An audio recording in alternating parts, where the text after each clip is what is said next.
Insyaallah materi kita pada kesempatan malam hariku adalah puasa yang berkualitas.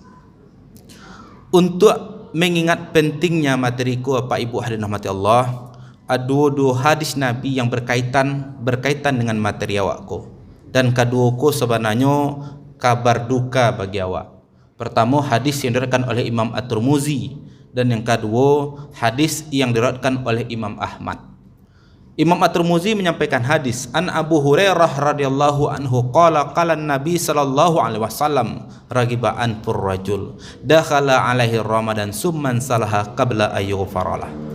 Cilaku, rusak, binasa, ndak salamai kehidupan seorang muslim ketika datang bulan Ramadan, berinteraksinya di Ramadan Pak Ibu, dan Ramadan berlalu dalam kehidupannya, tapi sama sekali dosanya tidak diampuni di Allah Subhanahu wa taala. Orang-orang yang serupa itu orang-orang yang binasa, orang-orang yang celaka, kecek Nabi. Kabar duka yang kedua Pak Ibu, an Abi Hurairah radhiyallahu anhu qala Nabi sallallahu alaihi wasallam. Masih dari Abu Hurairah berkata, sesungguhnya Nabi Muhammad sallallahu alaihi wasallam berkata, qam min saimin laisa lahu min siyamihi illa al-ju'. Betapa banyak orang yang berpuasa tapi sekedar yang didapatkan dari puasa itu lapar. Qam min qaimin laisa lahu min qiyami illa as-sahar. Dan betapa banyak orang yang melaksanakan qiyamul lail, salat tarawih di malam hari di bulan Ramadan, tapi yang didapatnya tak lebih daripada bergadang tengah malam. Apa Ibu hadirin Allah? Dari dua hadisku Pak Ibu, ada ciek benang merahnya Pak Ibu. Apa tuh? Ternyata tidak selamanya seorang muslim yang berada di bulan Ramadan itu beruntung. Tidak selamanya mereka yang berpuasa di bulan Ramadan mendapatkan keberkahan dari puasanya. Dan tidak selama pula mereka melaksanakan qiyamul lail di bulan Ramadan akan mendapatkan keberkahan dari salat tarawih yang dilakukan apa Ibu. Tu kalau mudah tu jangan dibalik pemahamannya Pak. Kalau mudah tu start ndak usah setelah puasa lai dia Pak Bu. Ndak usah lelah salat tarawih lai kalau kasih biasa saya. Hadirin mati Allah Subhanahu wa taala. Maka isyarat penting dalam hadis ini adalah bagi cik orang Minang dan sampai londong gaya londong dada orang Balaya wak takak. Artinya ibadah puasa itu jangan hanya sekedar ibadah puasa. Qiyamul lail yang kita lakukan bukan hanya sekedar qiyamul lail. Sesuai dengan tema kita, seharusnya ibadah yang kita lakukan itu adalah ibadah yang betul-betul berkualitas. Hadirin rahmati Allah Subhanahu wa taala. Malam hari ko Pak Bu, seindah-indahnya ada 3 hal penting yang insyaallah bisa langsung kita aplikasikan supaya puasa waktu betul-betul menjadi puasa yang berkualitas. Dah banyak-banyak dah Pak Bu. 3 hal. Puasa yang berkualitas itu harus beranjak dari paradigma pemahaman yang benar tentang Ramadan. Siapapun awak bapak dan ibu, kalaulah dimulai dengan cara berpikir yang salah, pemahaman yang salah, maka hasil tidak akan pernah sampai kepada tujuan. Contoh sederhana siapa Bu? Bapak ibu ingin pergi ke pesantren Ar-Risalah. Dalam pemahaman awak ketika ingin barangkek ke Ar-Risalah tabayang. Risalah tu pesantrennya gadang, santrinya banyak, tapi letaknya berada di pesisir pantai, di tepi lawi. Dakek kampus tu ada lawi. Kira-kira Pak Ibu, ketika barangkek dari rumah antah jonda, antah joto, keluar dari gerbang dakek perumahan awak ko, ke marah puta awak Pak Bu. Ke kanan atau ke kiri Pak Bu? Ke kanan, karena persepsi kita yang kita pahami tentang kampus, tentang tempat yang kita inginkan tu berada di tepi laut, maka arah awak pasti menuju arah laut, tapi panik awak mencari tidak akan basah robok dapat. Begitu juga dengan Ramadan apa ibu-ibu hadirin mati Allah. Untuk puasa itu berkualitas maka harus beranjak dari persepsi yang batu. Karena mohon maaf Bapak dan Ibu, jauh sebelum Indonesia lahir, ketika negeri aku masih namu Hindia Belanda, masih dijajah di Belanda, maka sudah ditanamkan sadar atau tidak sadar persepsi yang keliru tentang Ramadan Pak Ibu.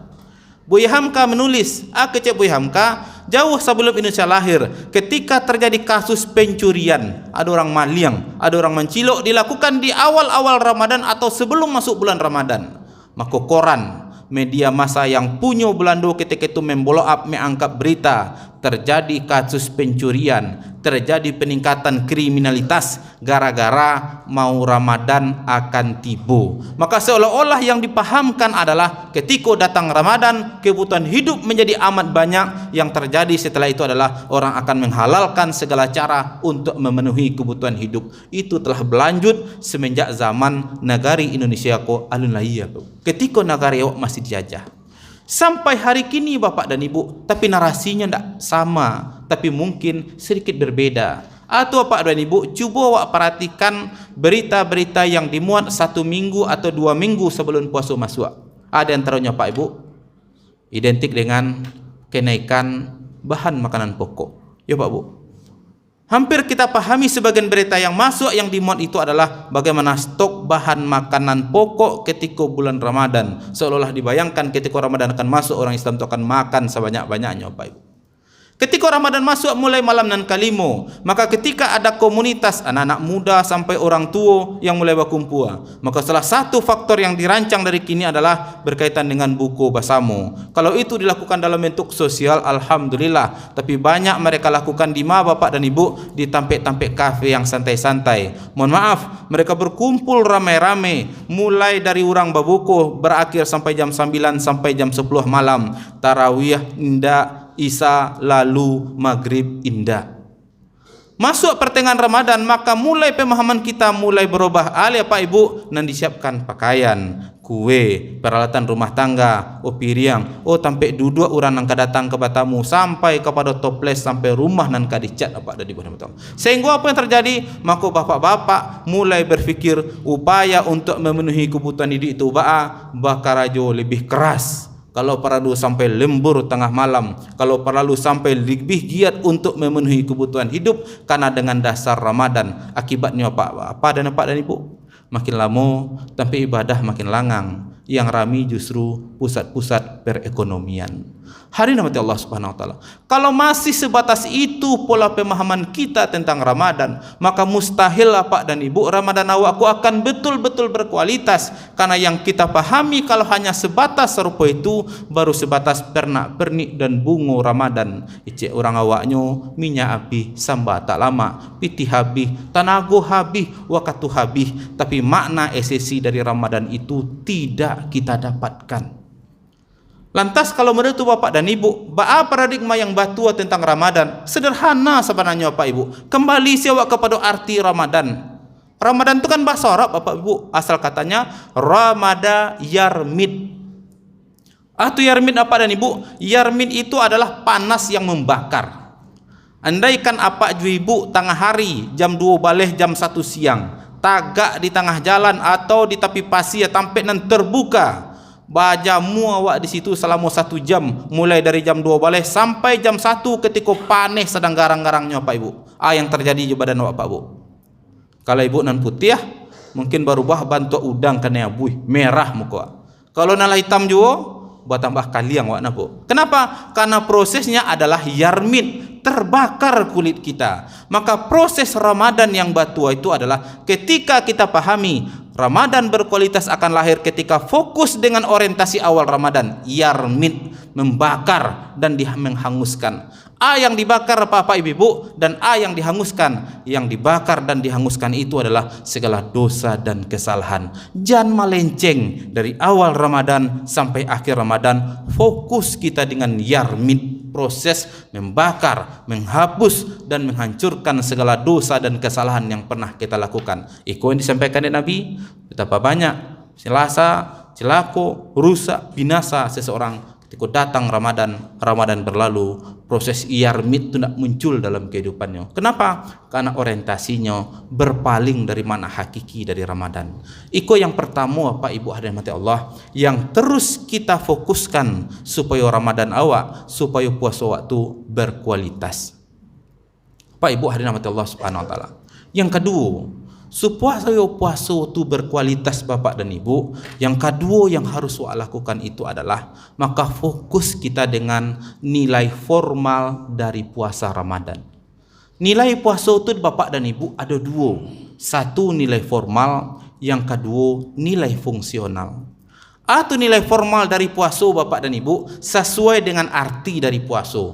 Atau puasa menahan diri dari segala sesuatu yang membatalkan dari terbit fajar sampai tenggelam matahari. Kan ya Pak Bu? Kalau dihitung jam kurang lebih 3 balik jam.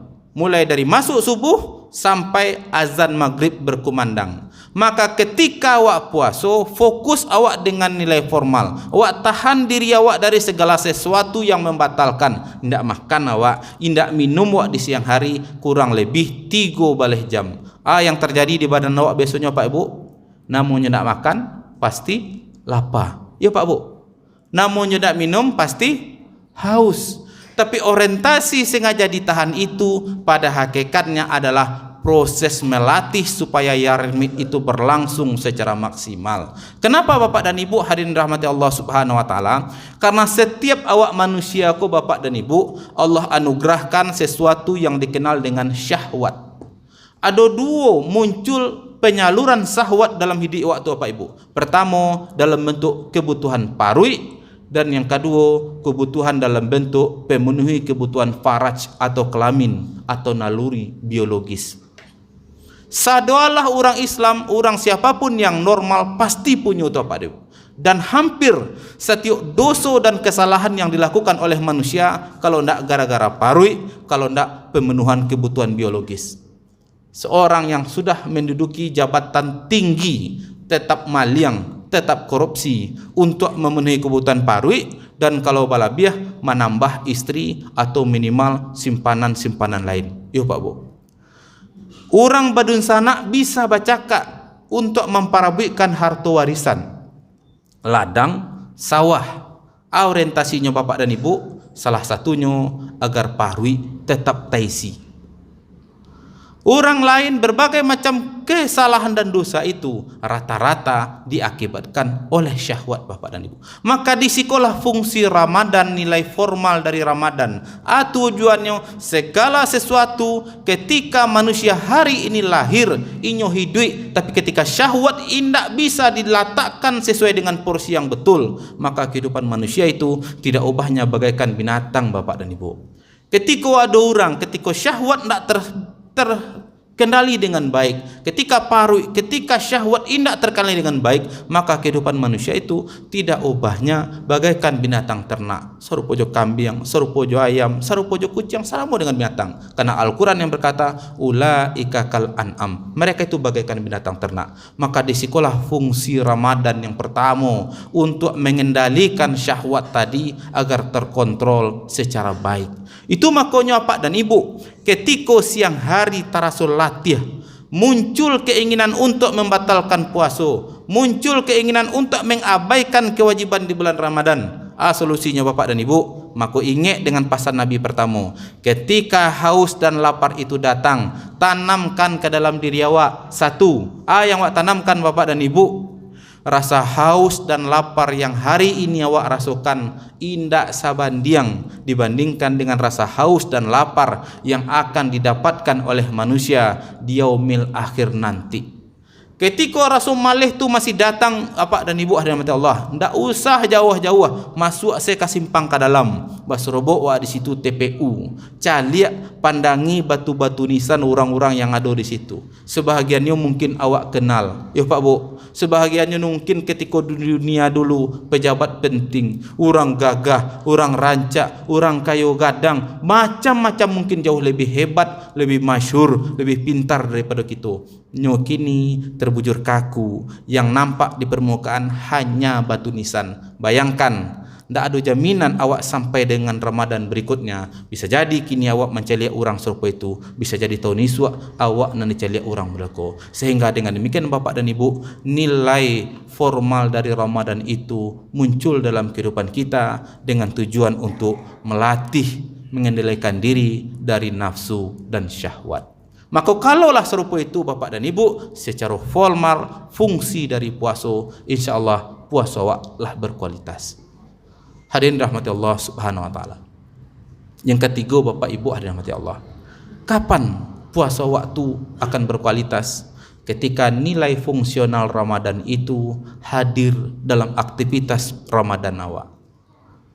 Dalilnya sederhana. Al-Baqarah 83 ujungnya mengatakan la'allakum tattaqun. nilai fungsional dari puasa itu Bapak dan Ibu agar menghantarkan awak sadolahnya menjadi insan yang bertakwa. Kan ya Pak dan Ibu. Secara bahasa, takwa itu asal katanya al-wiqayah. Apa itu al-wiqayah? Menjaga diri dari segala sesuatu yang diharamkan oleh Allah Subhanahu wa taala. Ali bin Abi Thalib pernah bertanya kepada Rasul, Ali, ya Rasulullah, amalan utama yang bisa mo lakukan di bulan Ramadan ko? Kice Ali kepada Rasul. Jawaban Nabi Muhammad, Bapak dan Ibu hadirin Allah, kice Nabi Muhammad, amalan utama yang bisa engkau lakukan di bulan Ramadan ko adalah pelihara dirimu dari segala sesuatu yang diharamkan oleh Allah Subhanahu wa taala. Maka Rasul sampaikan kepada Ali, supaya Ramadan engkau itu betul-betul berkualitas, hal utama yang harus awak lakukan apa-apa dan ibu-ibu, jangan sampai awak melakukan perbuatan, pelihara diri awak agar jangan sampai melakukan perbuatan yang diharamkan oleh Allah Subhanahu wa taala. Artinya, kalau awak sebagai seorang suami kerja keluar rumah mencari nafkah untuk keluarga, pastikan yang awak agihkan untuk menafkahi keluarga tadi harta yang halal. Kalau kita seorang suami dan ayah, pastikan anak, istri, anak-anak gadis awak keluar rumah mereka dalam kondisi menutup aurat dan tidak membuka aurat. Kalau sangat sampai kita seorang muslim, maka pelihara diri awak dari yang diharamkan oleh Allah Subhanahu wa taala. Jangan sampai masih fitnah yang keluar dari mulut awak. Jangan sampai masih gunjang yang keluar dari mulut awak. Jangan sampai masih adu domba yang keluar dari mulut awak. Maka mereka yang mampu berpuasa yang berkualitas itu adalah ketika puasanya menghantarkan dirinya kepada takwa, dan langkah yang pertama pelihara, jago dirinya dari segala sesuatu yang diharamkan oleh Allah Subhanahu wa taala. Maka setelah dijago hal yang awak lakukan Bapak dan Ibu, maka hiasi diri kita dengan segala sesuatu yang dianjurkan, yang disunahkan oleh Nabi Muhammad sallallahu alaihi wasallam. Dalam hadis yang sederhana, pernah Rasul, Abu Bakar dan beberapa sahabat senior duduk berkumpul bersama. Rasul ketika itu berkata, siapa di antara kalian yang hari ini melaksanakan ibadah puasa? Sahabat yang lain diam Bapak dan Ibu. Abu Bakar yang berkata, saya ya Rasulullah, saya hari ini berpuasa. Kemudian Rasul lanjutkan, siapa di antara kalian yang hari ini mengunjungi orang yang sakit? Kicak Rasul. Maka Abu Bakar berkata, saya ya Rasulullah. Yang lain kemudian juga diam. Kemudian Rasul berkata, siapa di antara kalian yang hari ini ada menyelenggarakan jenazah, menghadiri tempat orang yang meninggal, memandikan, mengafani atau menguburkan jenazah? Sahabat yang lain juga diam. Maka sahabat Abu Bakar berkata, saya ya Rasulullah. Kemudian Rasul lanjutkan dengan pertanyaan keempat, siapa di antara kalian yang hari ini memberi makan orang-orang miskin, memberikan makan kepada orang-orang yang tidak mampu? Sahabat yang lain juga diam dan menjawab Abu Bakar, kecik Abu Bakar, saya ya Rasulullah. Kemudian Rasul berkata, tidaklah ketika kampe-ampe ko muncul dalam sikap seorang muslim, maka tampe yang pantas untuk kehidupannya insyaallah adalah surga. Hadirin dan rahmati Allah Subhanahu wa taala. Maka untuk puasa awak yang berkualitas yang ketiga, nilai fungsional dari puasa itu harus muncul dalam kehidupan awak. Awak harus menjaga diri awak, jangan sampai sekecil apapun terjebak melakukan dosa dan kesalahan, dan pada saat yang sama apa-apa dan ibu-ibu semaksimal mungkin awak untuk melakukan amal saleh. Ada program takjil, maka seberapapun kemampuan awak lakukan. Ada dunsana tetangga awak yang memang kurang mampu, kalau perlu agih makan kan tak harus yang maha-maha, sesuai dengan kebutuhan kita. Karena kesempatan melipatkan amal ganda tu, bonus berlimpah tu di bulan Ramadan Bapak dan Ibu. Ilustrasi yang sangat sederhana Bapak dan Ibu, bagaimana momen itu ada hari kini di bulan Ramadan supaya puasa itu berkualitas. Kan hadis yang salah satu yang terkenal dari Rasulullah, siapa saja yang melakukan satu ibadah wajib di bulan Ramadan, maka nilainya setara dengan 70 kali nilai wajib di luar bulan Ramadan. Kan ya Pak Bu? cie salat Isya tadi yang wajib yang awak lakukan bersama-sama, maka nilai pahalanya setara dengan 70 kali salat Isya di luar bulan Ramadan. Awak hitung sederhana Bapak dan Ibu. Selama Ramadan usianya 29 atau 30 hari. Awak anggap Ramadan kini usianya 30 hari. Dalam satu hari itu Bapak dan Ibu ada kewajiban satu, salat fardu 5 waktu sehari semalam. Artinya subuh, zuhur, asar, maghrib, isya. Ditambah jocie puasa. Seindak-indaknya satu hari di bulan Ramadan ku apa-apa dan ibu-ibu ada 6 kewajiban yang wajib dilakukan oleh seorang muslim. Maka nilai pahalanya dikalikan 70. Maka satu hari kita, salah satu kali kita melaksanakan puasa di bulan Ramadan, full salat 5 waktu kita, maka setara dengan melakukan sampai 120 nilai wajib di luar bulan Ramadan. Andaikan usia Ramadan itu Bapak dan Ibu 30 hari, berarti sampai 120 dikalikan 30, maka nilainya 12.600 nilai wajib. Selama satu bulan Ramadan ko, awak full salat 5 waktu saja, awak tambah dengan satu puasa di bulan Ramadan setiap hari selama satu bulan, berarti nilai kewajibannya setara dengan 12.600 nilai wajib di luar bulan Ramadan. Kalau awak bandingkan situasi yang sama di luar bulan Ramadan, satu hari minimal salat 5 waktu, ada 5 kali sehari semalam, dikalikan sebulan, berarti jumlahnya hanya 150, dikali 365 hari, jumlahnya hanya 1.800. Artinya ketika kita melakukan hanya ibadah yang sifatnya wajib, maka itu setara satu bulan Ramadan ko dengan hampir 10 tahun melaksanakan ibadah salat wajib di luar bulan suci Ramadan.